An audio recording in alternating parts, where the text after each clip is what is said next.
Assalomu alaykum. Otam nevaralari bilan, Hulkaroy bilan. Eng yaxshi kitobxon oila. Hulkaroy mana 200 dan ortiq kitob o'qigan ekansiz. Yoshingiz necha deydi? 21 da. 21 yoshda shuncha kitob. Eng yaxshi ko'rgan kitobingiz qaysi? Said Ahmadning Ufq romani. Siz ham Ufqni yaxshi ko'rasiz. Nimaga? O'zimiz Uchqo'rg'on tumanimizda ham keltirilgan kitobda o'shaning uchun. Biron yerda ham o'qiymizmi?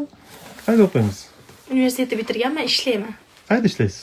12-bog'chada ingliz tilidan dars beraman. Gap yo'q. Bu kitobga sizni kim qiziqtirgan? Hani kitobxon bo'lib ketishingizga.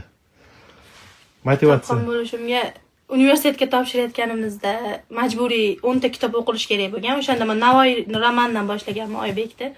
Mana shundan keyin kitob o'qishga qiziqishim kuchayib, mana shu kitobdan boshlagandan keyin qolganlarini o'qiganman sekin-sekin. Bir kunda qancha vaqtingiz kitob bilan o'tadi, qancha vaqtingiz telefonda o'tadi? 2 soat kitobga ketadi. Telefondan kerakli vaqtda foydalanaman xolos. 1-2 soat. Mana shunaqa yoshlarimiz ham bor ekan. Sog' bo'ling, omadingiz bersin. Havas qildik.